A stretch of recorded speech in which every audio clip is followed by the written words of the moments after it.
શાળાઓમાં આજથી શૈક્ષણિક કાર્યની શરૂઆત થઈ ગઈ।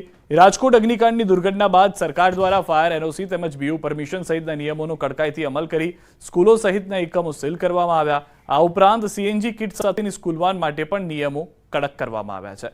આજે સ્કૂલો શરૂ થયાના પ્રથમ દિવસે ન્યૂઝ 18 ગુજરાતી દ્વારા ભાવનગરમાં રિયાલિટી ચેક કરવામાં આવ્યું। સ્કૂલ વાનમાં કેપેસિટી કરતાં વધુ બાળકો નજરે પડ્યા। આ ઉપરાંત તંત્ર દ્વારા પણ કોઈ ચેકિંગ કરવામાં ન આવતું હોવાનું સામે આવ્યું છે।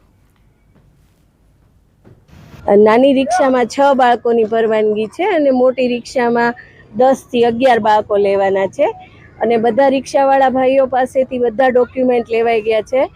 વીમાના કાગળો, આરસી બુક, એનું ડ્રાઇવિંગ લાયસન્સ, પીયુસી, વાહનની કેપેસિટી અને એ બધું લેવાઈ ગયું છે। આરટીઓ કચેરી દ્વારા એક પરિપત્ર જારી કરવામાં આવ્યો છે। આ બાબતમાં ગુજરાતના તમામ સંચાલક અને શાળા સંચાલકો છે એમને સરકારશ્રીના આદેશ પ્રમાણે વાહનોની વ્યવસ્થા કરવાનું અમે અમારા મહામંડળ દ્વારા દરેક સંચાલકોને સૂચના આપેલી છે। મરોલીમાં રેલવે લાઇનમાં ટ્રેક પાસે આગ લાગી છે। રેલવે કર્મચારીઓ અને ફાયરની ટીમ ઘટના સ્થળે પહોંચી। ટ્રેક નજીક આગ લાગતા એક ગુડ્સ અને એક પેસેન્જર ટ્રેન અટવાઈ હતી। ફાયરની ટીમે ઘટના સ્થળે પહોંચી આગ પર કાબુ મેળવ્યો। આગ પર કાબુ મેળવ્યા બાદ ટ્રેન વ્યવહાર ધીમે ધીમે શરૂ કરવામાં આવ્યો। ટ્રેક પાસે આગ લગાડવામાં આવી છે કે કેમ એ દિશામાં રેલવે પોલીસે શરૂ કરી છે તપાસ। ગત વર્ષે પણ આ જ જગ્યાએ આગ લાગતા રાજધાની ટ્રેનને 2 કલાક અટકાવવામાં આવી હતી।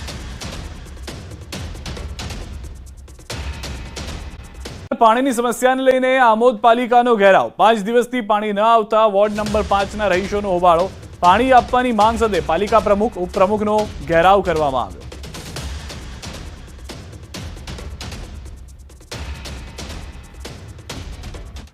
દિવસથી વોર્ડ નંબર 5માં ગળાશિયાવાડ, દરબારી ટેકરો, લાલબાપુની દરગાહ પાસે અમારા ઇલાકામાં પાણી આજે 5 દિવસથી આવતું નથી।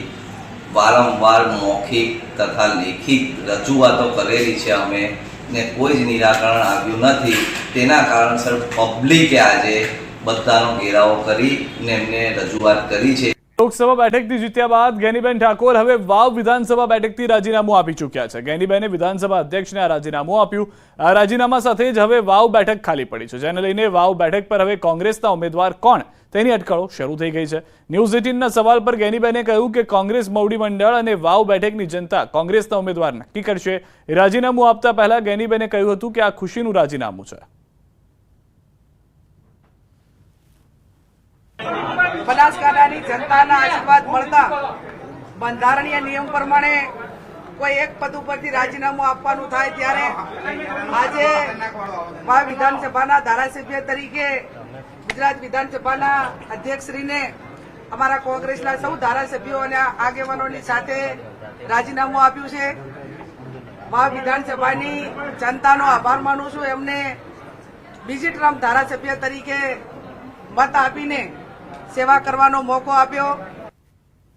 તો વાવ વિધાનસભા બેઠકથી રાજીનામું પડતા જ ગુજરાત વિધાનસભા ફરી ખંડિત થઈ છે। આ સાથે જ ગુજરાતમાં હાલની સ્થિતિએ 180 સભ્યોનું સંખ્યાબળ થયું છે, જ્યારે ગુજરાતની 2 બેઠકો હાલ ખાલી પડી છે। હાલમાં વિસાવદર અને વાવ બેઠક ખાલી પડી છે, જ્યારે વિધાનસભામાં કોંગ્રેસનું સંખ્યાબળ ઘટીને 12 થયું છે, જ્યારે ભાજપનું સંખ્યાબળ ઐતિહાસિક 161 પહોંચ્યું છે।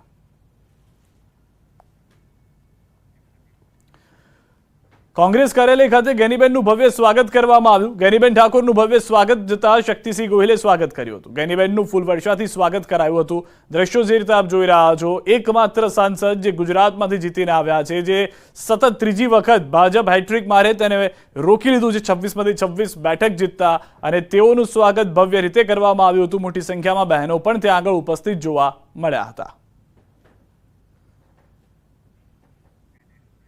ગેરકાયદેસર બેનર અને હોર્ડિંગ મુદ્દે હાઈકોર્ટે પિટિશન યોગ્ય મંજૂરી વગર ગેરકાયદે બેનર અને હોર્ડિંગ લોકો માટે જોખમી હોવાની રજૂઆત। ચોમાસામાં આવા બેનર અને હોર્ડિંગ્સ તૂટી પડે તેવી શક્યતા। અમદાવાદમાં સંખ્યાબંધ જોખમી હોર્ડિંગ્સ હોવાની અરજદારની રજૂઆત। હાઈકોર્ટે રાજ્ય સરકાર અને એએમસીને નોટિસ ફટકારી। 48 કલાકમાં નોટિસની બજાવણી એએમસીને કરવા હાઈકોર્ટે અરજદારને આપ્યા નિર્દેશ।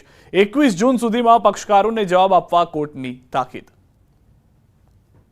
આગામી દિવસોમાં ભારે ચોમાસું આવવાની શક્યતા છે અને એ ચોમાસા દરમિયાન સ્ટ્રોમ વિન્ડની અંદર આ બોર્ડો પડે તો નીચે ચાલનારા રાહદારીઓ કે વાહન ચાલકો રિક્ષા સ્કૂટર જે જતા હોય એના પર પડે તો જીવ જોખમમાં આવે એવી શક્યતાઓના કારણે મ્યુનિસિપલ કોર્પોરેશનના આદત પ્રમાણે કોઈ પણ આવી નાગરિક અરજી કરે તો એના પ્રત્યે સહેજ પણ ધ્યાન નથી આપતા.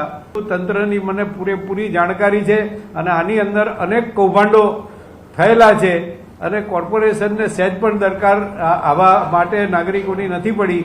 એટલા માટે આ PIL અમારે આની નામદાર હાઈકોર્ટ સમક્ષ દાખલ કરવી પડી અને નામદાર હાઈકોર્ટે 48 કલાકમાં મ્યુનિસિપલનો જે કાઉન્સિલ હોય એને કોપી આપવાની હુકમ કર્યો અને આવતા શુક્રવારે 21 તારીખે એની સુનાવણી રાખી. કોંગ્રેસ નેતા મહેશ રાજપૂતે પ્રહાર કર્યા. સ્કૂલોમાં થઈ રહેલા સોગંદનામાને અંગે પણ તેઓએ સરકારને ઘેરી.